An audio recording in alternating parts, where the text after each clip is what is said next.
Ang ilang istorya sa primero, pagtukol yun anong plantaha, una makibenepisyo ang Kidapawan City.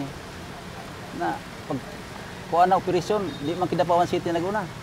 Ang takurong mahinoon. Igol ang may ipasahan diri sa Kidapawan, ang kurinti. Naagin sa among nagikan ang kurinti. Tingala mi na ano mo burn out ng kurinti na diri sa Kidapawan na may patay-patay na sa mag-apo. Pag di siguro patas.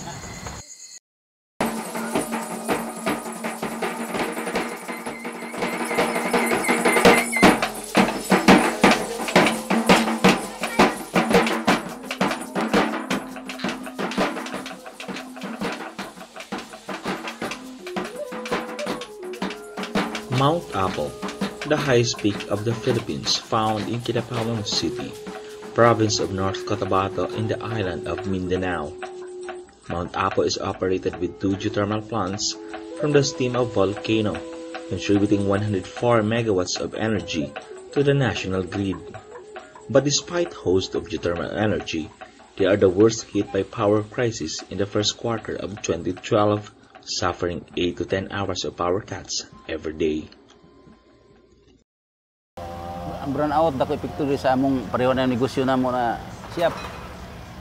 Dili may makalihok na ibuildingon na namo nga trabahon. Kay kinahanglan na to, kuryente man gamit na to. Ito ang paggamit nato walay kuryente. Dako epekto sa moa para sa moa. Di sagasan mga negosyante siguro epektado man ang brownout. Masukol ko na generator pero di mamakaya na itong generator pag kuhan, palit. Mahal man kayo, gasto pa mo. Kaya bahin-bahin mo na mga oras po, kaya may uban po naghulat. Di, mabiyaan yun mo. Di ka maka-estate ng trabaho na ditro-ditro tiro adlaw. Kuha na po gahin sa lain ng adlaw.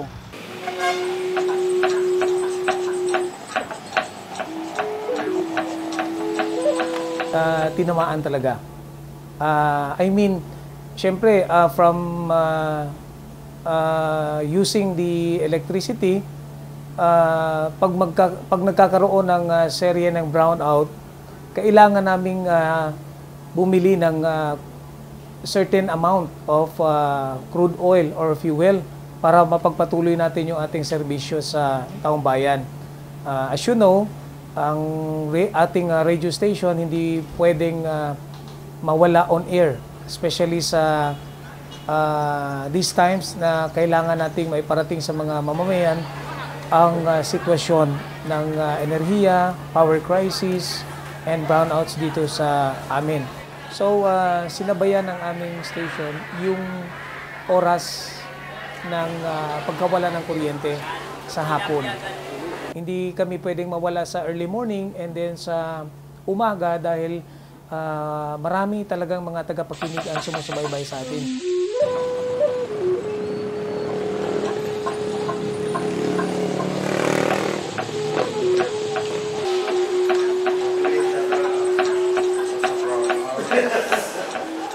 So, ito talagang crisis sa amin. We cannot decide na ikakarga sa pasyente kasi masela yan na So, sa ngayon, talagang kinikim-kim namin.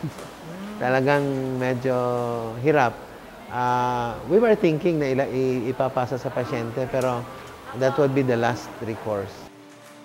Mas masakit yan kasi we were so hopeful na dito nag-generate ang kuryente tapos we're trying to give power to other areas.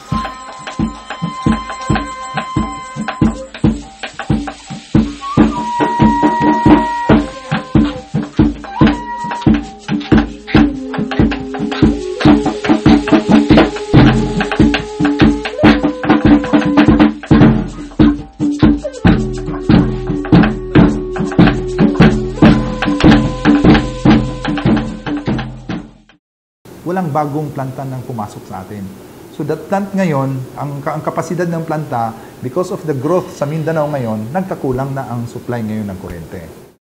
As of this moment, tingnan natin ngayon, maski tingnan natin sa Mindanao ngayon, wala na tayong makukunan ng power ngayon. Lahat ng mga electric cooperatives, may aggregation group kami ngayon, yung yung 21 electric cooperatives ngayon, nag-form ng isang corporation, aggregators group, no? Aggregators group. Composed of 21 electric cooperative, kasali tayo. na inisa na lang yung requirement natin, tapos maghanap tayo ng isang supplier.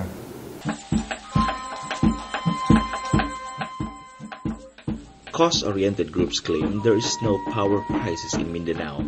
They say a power cartel is creating an artificial power crisis.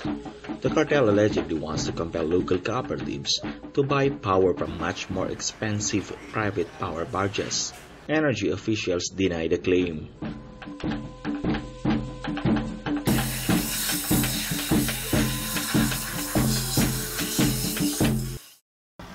Anak ko lang hingo sa ila. Kung naamay sa gobyerno ng trabaho, ila pod paninguhaon na ang kidapawon matabangan sa pagpalihok anang kuryente diri sa kuan na mahatagan gyud na kanang tibuok gyud nga serbisyo.